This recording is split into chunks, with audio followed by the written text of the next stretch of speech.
Alors j'ai décidé de vous faire un cours de halakha dans exactement 8 jours. Pour Hanouka 8, c'est bien. Dans 8 jours, très exactement le soir. Mercredi soir. Mercredi soir, premier soir donc, de Hanouka, qui dure 8 jours. Donc à 8 jours de Hanouka, on n'a pas d'autre choix que de parler de Hanouka. Éventuellement, peut-être après faire un petit pont entre Hanouka et la paracha. C'est ici. Mais je ne sais pas si on va avoir le temps d'y arriver. En tout cas, on va faire un peu d'halakha. Puisque vous savez qu'il faut étudier l'ishma. C'est quoi l'ishma? C'est la souke shma tata libadel cheta. C'est étudier pour arriver à la halakha. Parce qu'il faut arriver à des choses concrètes. Donc, c'est très important. Le premier chapitre qui parle, donc, qui est le siman Tafresh Ayin, c'est-à-dire 670, parle des choses qui sont interdites et permises à Hanouka. Notamment, on n'a pas le droit de faire de hesped, on n'a pas le droit de pleurer, on n'a pas le droit, on ne fait pas tahanunim. Mais il n'y a pas une obligation de manger, enfin voilà, en grosso modo. Pardon? Le halal, ça plus loin qu'on verra ça. Ça c'est pour l'instant pas de choses négatives à Hanouka. Par contre, il y a on reprécise au niveau historique qu'est-ce qui s'est passé, etc. C'est très intéressant, mais on commence vraiment le vif du sujet des mitzvot et de la chot de Hanouka, au Tafresh Ayin Aleph, qui est donc Seder Haddakat Ner Hanouka Umkom Hannahatto, donc l'ordre de l'allumage de la lumière de Hanouka et le lieu où ça doit être déposé.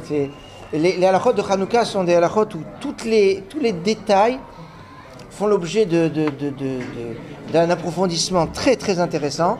Et la vérité, on pourrait étudier franchement toute l'année les halachot de Hanouka, de maintenant jusqu'à l'année prochaine, sans se lasser et sans redire des choses, et en retrouvant des choses très intéressantes sans problème, sans sourciller. Et je me dis, on va faire pratiquement que le premier. On va faire juste un saïf. Il y a 8 saïfim, parce qu'on est encore avec 8. Donc 8 alinéas dans ce chapitre. On va faire juste le premier, vous allez voir, il y a de quoi déjà s'occuper d'une façon très très sympathique. Alors on a dit, donc Aleph, Tsarich lizaher me'od be'adlakat ner Hanouka.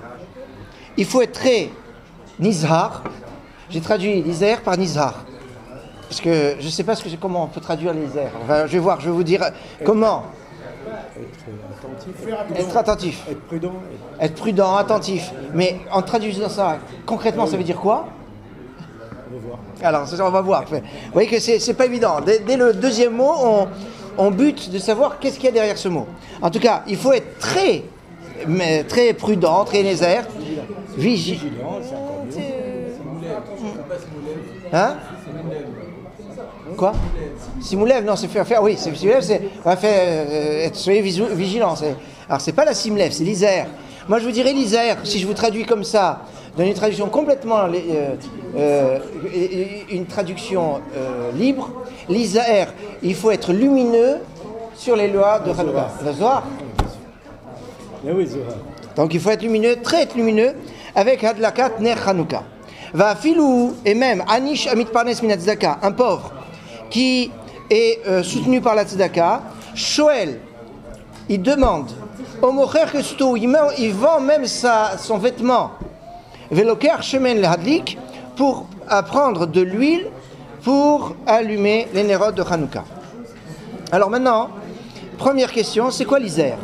Alors regardez ce que dit Mishnah Berurah en bas. Vous savez, l'Isère, il ne va pas nous expliquer comment. Il va rentrer directement dans la Gemara qui dit que celui qui est Nizar, alors il a un mérite. Mais ça veut dire quoi être Nizar? Alors j'ai regardé un peu dans les Sfarim. Le Tour dit, c'est quoi l'Isère? C'est d'avoir une belle lumière. Et c'est pour ça que je veux dire, il faut être lumineux.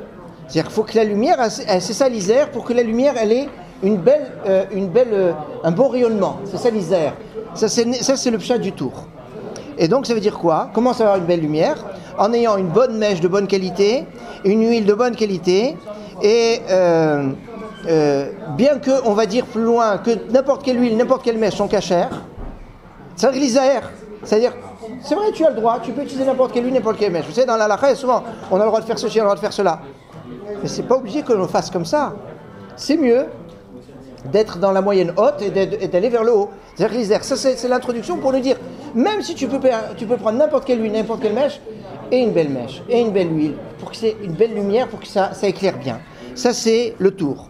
Le Meiri, il dit l'Isère, ça veut dire fais la mitzvah avec hivouv, avec chérissement. C'est dans tous les aspects. Ah, Ner Hanouka. C'est pas ça, c'est Ner Hanouka, ça l'Isère. Vous savez, la semaine prochaine, c'est Ner Hanouka. En étudiant la halachot, on est nizar. Donc là, faire la halachot, c'est être nizar, bilchot Hanouka. Le Pliyoetz, il dit, c'est que la Hanoukia soit belle. Le Keli, c'est-à-dire, c'est pas seulement le shemen, la flamme elle-même, mais même le réceptacle, le Keli qui sert à l'allumage, qui soit propre, qui soit beau, qu'on prenne de l'huile qui soit bien transparente, qui soit bien claire, enfin qu'elle soit belle. Et le Pri Megadim dit aussi comme ça, c'est de l'esthétique. L'Isaër, c'est pas que ça soit seulement rayonnant, il faut que ça soit esthétique. C'est normal puisque c'est le combat contre Yavan. Yavan, remarquez qu'Yavan, c'est quoi? C'est l'esthétique. C'est pour ça Yavan, vous le mettez à l'envers. Yavan, c'est écrit Yud, Vav, Nun. Nun, Yuvav, Yud, ça fait Noi, la beauté.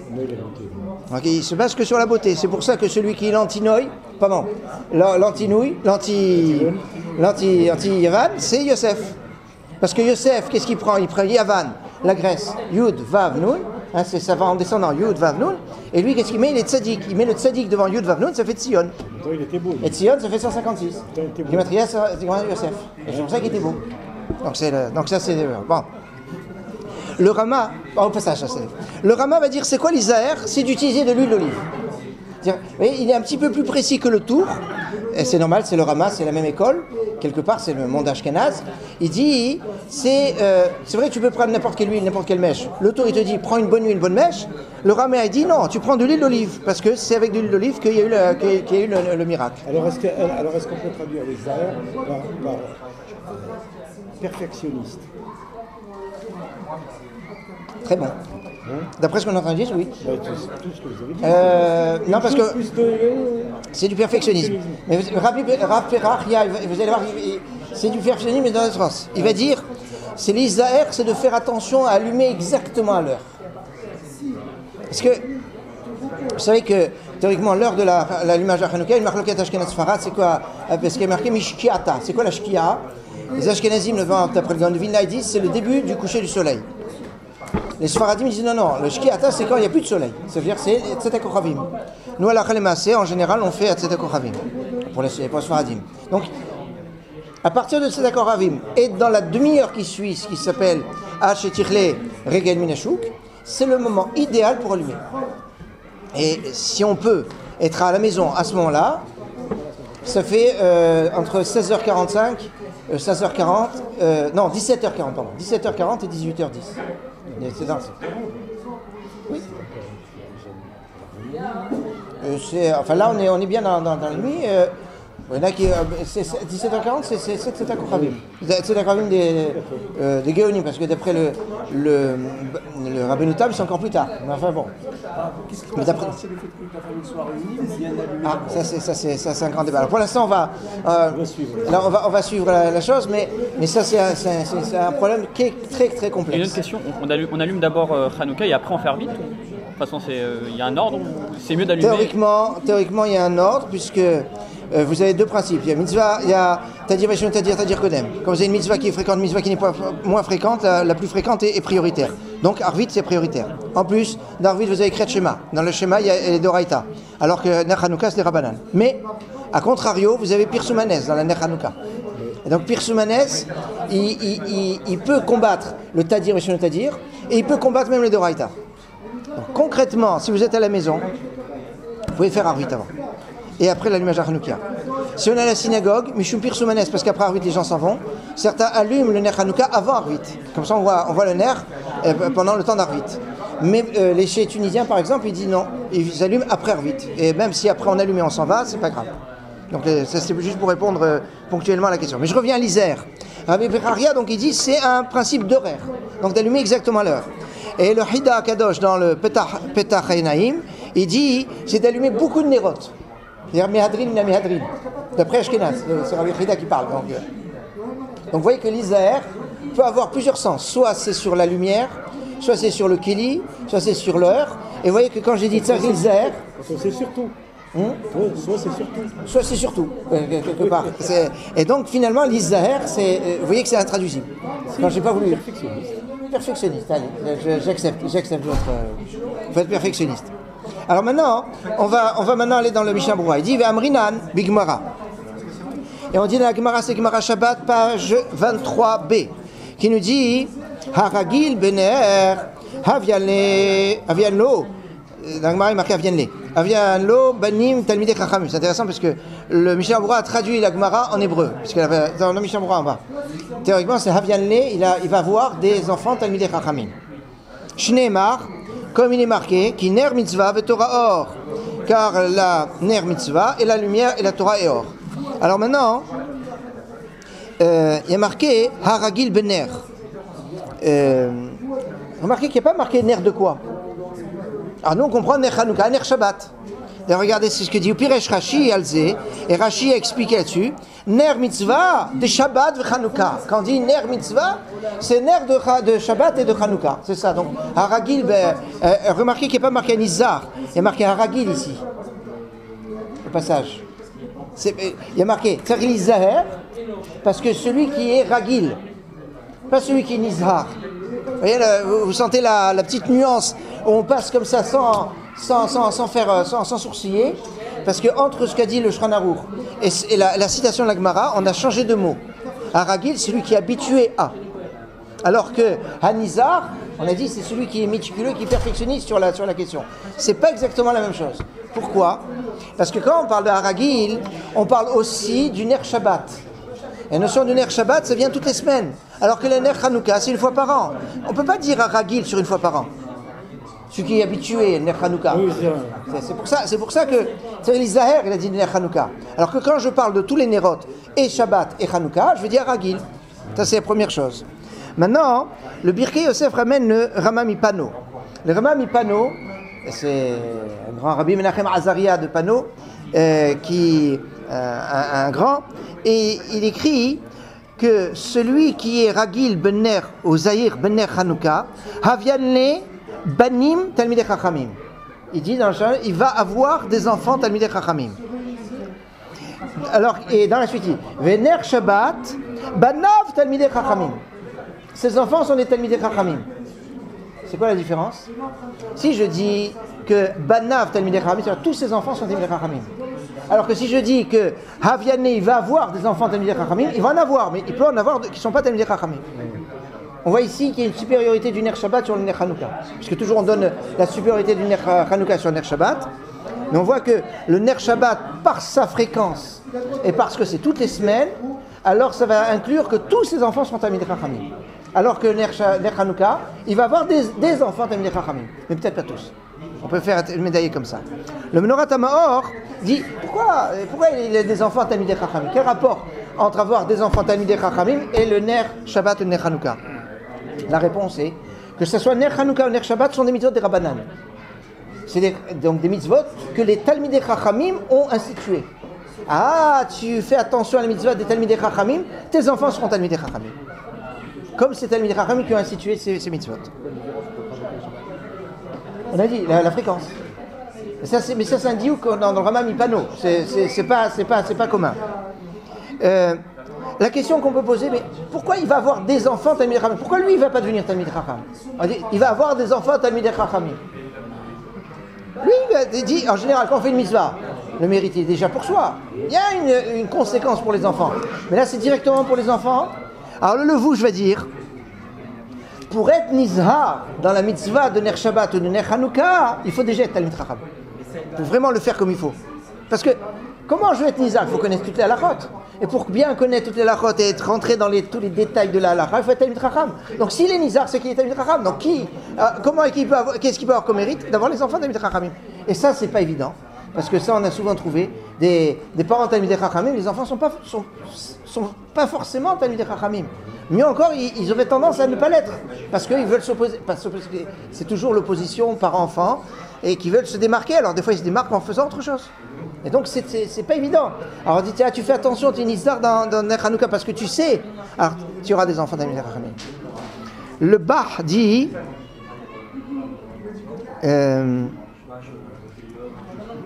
dit, quand on dit il va avoir des enfants Talmidei Chachamim, ça veut dire que le srout est tellement important que non seulement il en profite, mais même ses enfants ils seront Talmidei Chachamim. Ça veut dire que lui aussi va être Talmidei Chacham. Mais on te dit, des fois pour une mitzvah, on a le mérite, mais c'est que pour nous. Ça ne va pas rejaillir aussi. Il n'y a pas de l'excédent. Déjà, nous on a pris déjà tout le mérite. Bon, ça y est, on a tout mangé. C'est une mitzvah tellement puissante que ça va avoir une incidence même pour les enfants. C'est la seule mitzvah qui atteint ce statut. Je ne peux pas vous dire. Non, je pense qu'il y a d'autres mitzvot. Il y a d'autres mitzvot. Pour les enfants, je ne sais pas. J'ai pas en tête. Peut-être, mais j'ai pas en tête. La vérité, comme ça, au pied levé, sans réfléchir, je vois pas une autre mitzvah où on dit que les enfants aussi en profitent. Comme ça, brûle pour point. On ne dit pas non plus, on n'extrapole pas en disant que le Zechut Avot, finalement, est conditionné à des mitzvot très précises, réalisées par les Avot. Oui. Zechut Avot, est-ce que c'est par rapport à certaines mitzvot? Là aussi, la vérité, il faut refaire le calcul. J'ose pas vous dire une réponse comme ça, alambiquée, ou vous dire oui, c'est comme ça, ou non, je dis pas, je sais pas. Il faut réfléchir à la question. Dans le Passouk, il y a quelque chose qui est remarquable, c'est que le Passouk dit qui ner mitzvah. Le ner, c'est un ner de mitzvah. Et la vérité est, j'ai vu dans les Sfarim que ner mitzvah, on parle toujours ner Shabbat, ner Hanouka, mais c'est pas évident que ça soit que ner Shabbat, ner Hanouka. Puisque, j'ai vu dans les Sfarim par exemple, la ner qu'on allume au moment d'une Mila, pour le Yeled Animal, dans le temps, il y avait un minhag, chez les Chassidim, ils ont gardé le minhag pour la Khatuna, d'allumer des nérotes, comme des nérotes de Havdalah.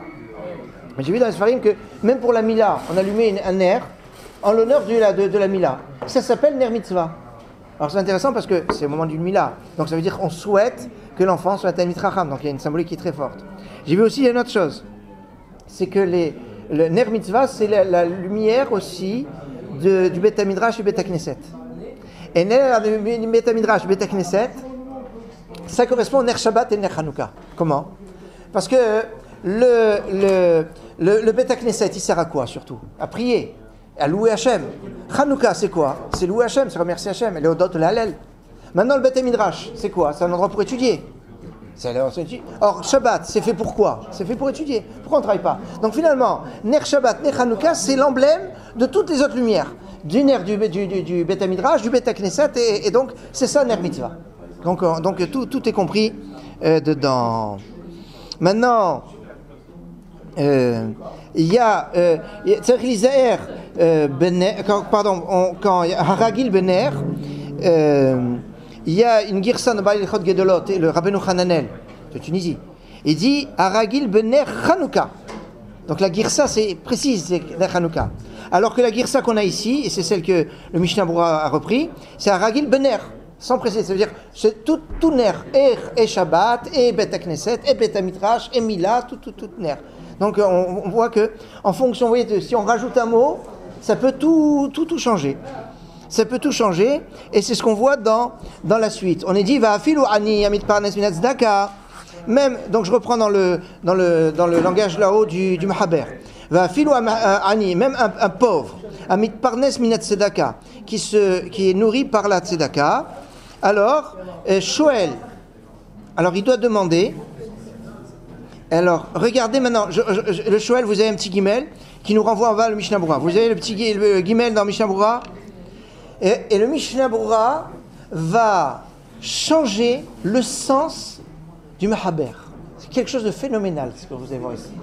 Quand je dis Shoel, traduction de Shoel à la base, ça veut dire quoi? Demander.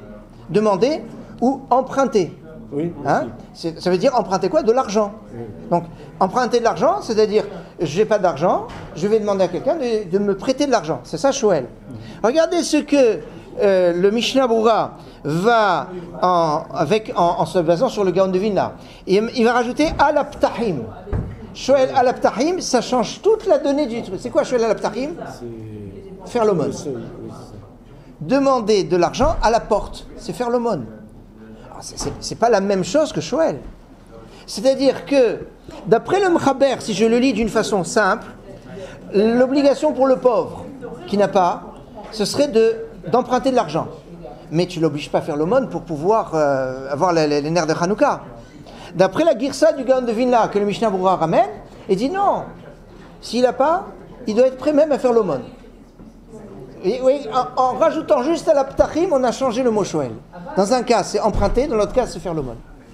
Donc Shoel à la Ptachim, o mocher kesuto, ou alors il vend son vêtement, o maskir atzmo, ou alors il se loue, il loue ses services, il fait un travail, aval, eino mechuya bechol ze, rak bishvil ner echad bechol laila. Bon, ça c'est un din qui nous prépare à la suite, disant que le fondamental de la mitzvah de Ner Hanouka, c'est une lumière chaque soir par foyer fiscal.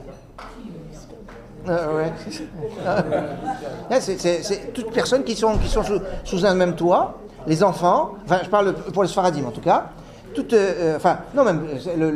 la mitzvah basique, Ashkenaz ou Sfarad, c'est Ner Ish Uveito. D'ailleurs, il y a toute une symbolique sur l'importance de la famille dans ces époques où on a perdu un peu le sens de ce que peut être une famille, qui sont un homme, une femme, mariés avec des enfants. Ça c'est intéressant parce que un homme, une femme, c'est pas évident, marié, c'est pas évident, avec des enfants, c'est pas évident. C'était complètement explosé. Donc quand il y a un mariage avec des enfants, etc., c'est ça, ner ishufeito. Or, le pauvre, fondamentalement, il a sa mitzvah de ner, d'être prêt à donc soit à faire la manche d'après Mishnah Berurah, ou à emprunter d'après le M'chaber, ou à vendre sa chemise, pour au moins avoir une flamme par soir. Alors maintenant, une flamme par soir, ça veut dire que... Quoi? Une lumière, soit une bougie, soit une fiole d'huile. C'est-à-dire quand tu fais les deux, par exemple. Quels les deux? Le deuxième jour, il allume une bougie. Troisième jour, une bougie. Quatrième jour, une bougie. Tous les soirs, une seule bougie. La nafkamina, parce que bon, Hachem, personne n'est dans cette situation, on le souhaite. Quoique, il y a la situation, Rahman Islan, il y a les problèmes du SDF, puisque la mitzvah, c'est d'allumer à la porte de sa maison. Quelqu'un qui n'a pas de maison. Quelle porte? Il a une bracha sur la riya. C'est-à-dire, quand il voit le nerf, il fait la bracha. J'ai assez ici la beauté de Mayamé. Bon, ça c'est quelque chose de... Bon, je sais pas, on aura peut-être pas le temps de trucs. Mais en tout cas, c'est toute la problématique d'avoir au moins une maison, avoir un toit. C'est pas... Alors maintenant... Pardon? L'hôpital, c'est pas évident parce que la chambre d'hôpital est quelque part comme louée à la personne. Donc c'est chez lui à ce moment-là. Donc quelque part... Alors le problème à l'hôpital, c'est qu'on ne peut pas allumer parce qu'il y a des problèmes d'incendie. Oui, c'est chez lui. C'est chambre de... Quelque part, pour le moment, c'est chez lui. Alors, est-ce que c'est vraiment suffisamment chez lui pour l'obliger? C'est que dans le cas du Dafayomi, ces derniers temps, il y avait des questions sur la mezouza. C'était Dafayomi, c'était... Parce qu'on parle de la question de... C'est dans le Beth Amikdash, il y avait une mezouza. Question intéressante. Est-ce qu'à l'entrée du Beth Amikdash, il y avait une mezouza? La réponse est non. Pourquoi? Parce que dans l'endroit où on met une mezouza, c'est un endroit où on vit. Alors dans le Beth Amikdash, on ne vit pas, on fait la avoda, on ne dort pas, on ne mange pas. Alors attendez, donc à partir du moment où on vit, alors et c'est là-dessus que la Gemara dit mais attends, l'Ishket Palhedrin, là où il y avait le Kohen Gadol qui était extrait il vivait pendant 7 jours, donc là il faut mettre une mezouza. Alors dit là-bas on met une mezouza. Donc alors quand on vit, alors la question pour un Beth Midrash ou un Beth Knesset, c'est une question qui est pas simple. Elle est pas simple du tout. C'est comme une mezouza dans un bureau. On a l'habitude. Théoriquement, vous savez, tout le monde met des mezuzot au bureau. C'est pas, en général, c'est mieux de mettre son bracha au bureau. Pourquoi? Parce qu'à moins qu'on mange, on dort au bureau. Il y en a qui mangent au bureau.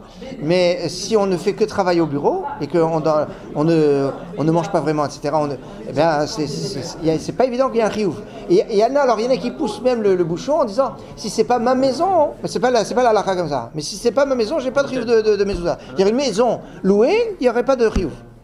Parce que mezuzah de betecha. Bon, mais c'est pas la halakha. La halakha, c'est que à partir du moment où je loue, c'est chez moi. Je loue mais celui qui me loue l'appartement, il ne peut pas rentrer comme ça. Même s'il a des droits, etc. C'est chez moi pendant ce temps. Donc enfin, ça c'est.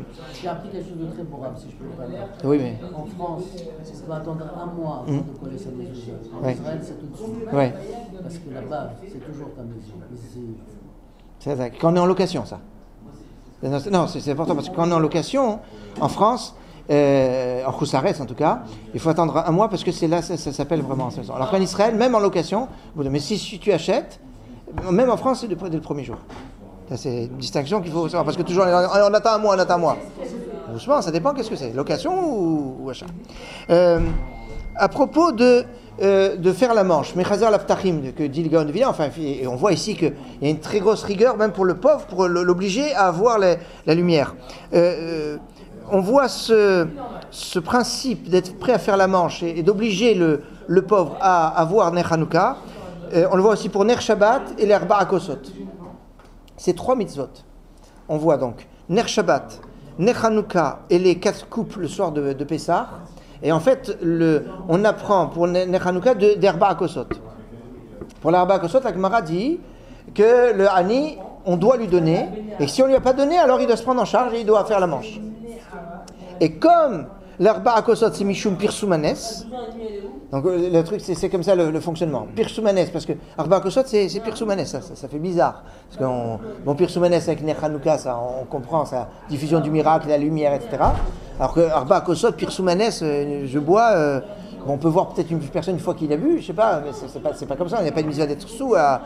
Et pourtant, l'Arba Akosot, c'est un indien de Pirsoumanes. On voit que le Pirsoumanes, c'est pas forcément que ça soit allumé, mais qu'on allume. C'est-à-dire le Pirsoumanes se fait au moment où on allume, parce que Hadlaka osa mitzvah.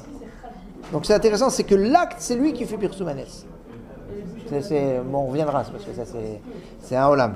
Alors donc je reviens sur la chose. Soit, alors le pont, c'est Mishum Pirsoumanes, et je vais expliquer après comment. Soit, pourquoi on n'a pas exigé ça pour d'autres mitzvot? Par exemple, les tefilines, on n'a pas dit une personne elle va vendre sa chemise pour s'acheter des tefilines. Pourquoi on n'a pas dit? Parce que dans toutes les mitzvot, je peux emprunter. J'emprunte et après je redonne. Toutes les mitzvot, dans la mesure où je prends l'objet, je fais la mitzvah, je rends l'objet, sauf pour des mitzvot qui soit se désintègrent, soit se mangent. L'herba akosot, ça se boit. Je ne peux pas boire l'herba akosot et après qu'est-ce que je vais rendre? Difficile.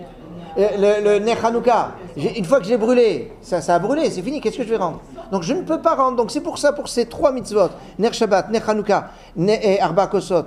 Et donc si je dis comme ça, et toutes les mitzvot, par exemple la matzah à Pessah, qui douche, tout ça, ça va rentrer dans la même condition.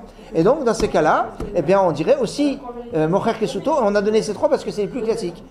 Mais et donc le sens de ça c'est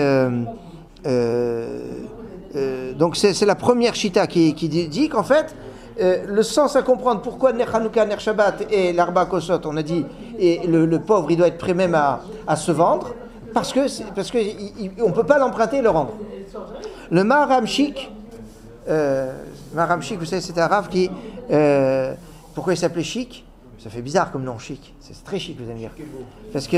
Parce que on lui a dit, il était à une époque où il y avait les autorités prussiennes avaient obligé les Juifs à apporter un nom de famille.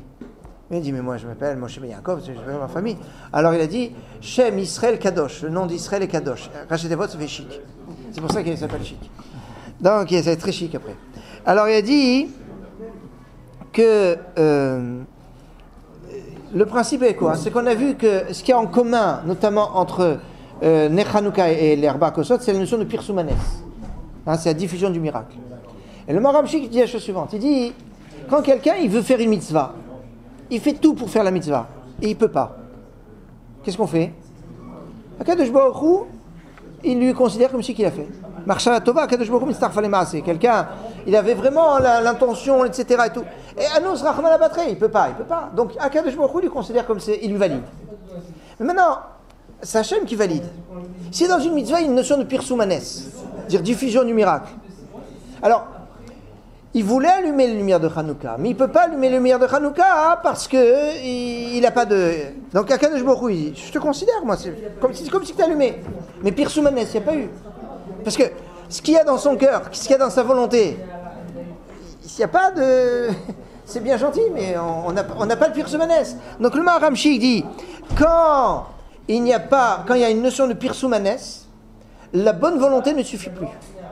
La bonne volonté a suffi dans toutes les mitzvot où il n'y a pas une incidence par rapport à la société.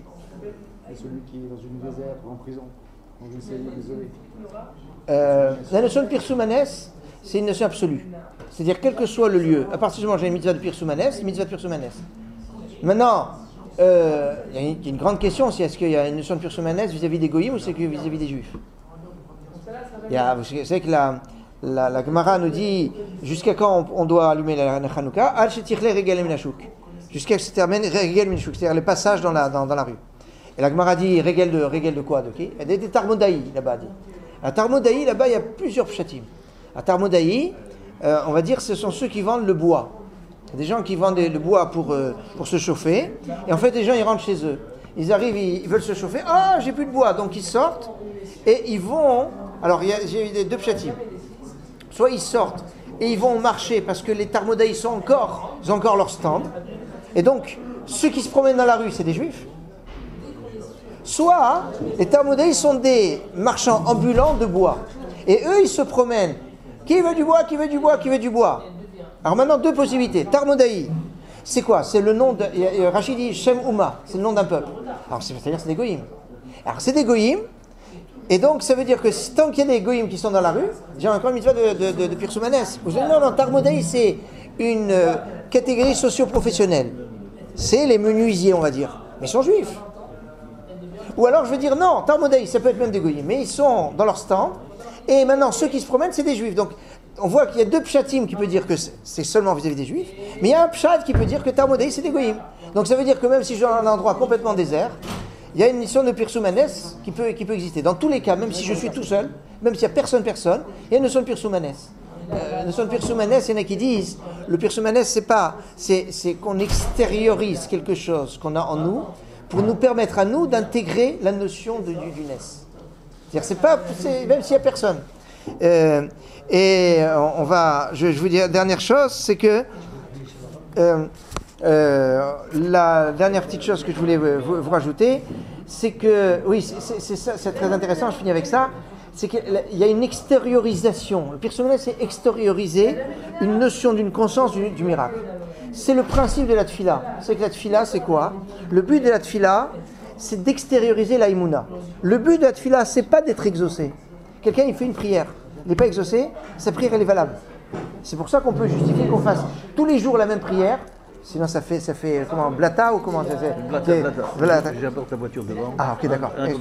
D'accord, voilà, parce qu'on va prier chez le grand rabbin. C'est pour ça. Donc, c'est pas Méniel, chez le grand rabbin, celui qui veut venir. Voilà, c'est pour ça que je vais compléter Méniel. Et alors, donc la notion, c'est quoi? C'est que le but fondamental de la tfila, c'est d'avoir conscience que celui qui peut combler mes besoins, c'est Hachem. Et je le dis, et j'en ai conscience. Maintenant, le plus important, c'est que moi, je l'ai intégré, je l'ai compris. Si j'ai intégré, j'ai compris, c'est ça le but de la tfila. Et je peux répéter 20 fois la tfila parce que c'est pour intégrer. Et en cadeau de ça, Akadosh Baruch Hu, il exauce ma prière. C'est pour ça qu'une prière qui n'est pas exaucée, Kavel Hashem, Chazak Mefer, mais Kavel Hashem, la Gemara dit, prie, ça n'a pas marché, reprie. Mais non, si tu demandes à quelqu'un quelque chose et qu'il n'exauce pas, lui redemander, c'est bon, 2 fois, 3 fois, au bout de truc, ça suffit. Ne redemande plus, ça suffit. Non, mais c'est pas ça le but. Le but, c'est pas d'avoir, le but, c'est de demander. Parce qu'on extériorise quelque chose. La même chose de Ner Hanouka, on extériorise la conscience qu'il y a un miracle. Parce que c'est pas évident d'avoir conscience du miracle. Le monde grec est de dire toute la nature, c'est nature. Et nous, c'est de dire la nature, c'est miracle. Et comment je sais que la nature est miracle? Parce qu'il y a un moment où la nature est brisée. Le nerf, au lieu de durer un jour, il a duré 8 jours. C'est brisé. Et ça me démontre que quand ça brûle un jour, c'est déjà du miracle. Moi, j'avais la compréhension exactement opposée. Ah. Et donc, je suis très intéressé par ce que vous dites. J'avais compris qu'au contraire, la prière, oui. c'est se changer soi-même, oui. Hillel, se juger, se changer. Oui. Parce que la beracha, elle est de toute façon là présente. Oui. C'est notre capacité à se changer Oui. pour l'accueillir. Oui, c'est juste. la démarche Non, opposée. c'est une autre démarche. Et c'est une démarche qui est tout à fait valable, parce que c'est vrai que, quelque part, pour accéder à quelque chose, on a besoin d'être à un certain niveau, et la tefila nous permet d'accéder à ce niveau. Donc, c'est un autre travail de la tefila. La tefila a plusieurs travaux, mais c'est tout à fait valable, et c'est pas opposé, c'est complémentaire. Rabbi Hanel Mekashomer,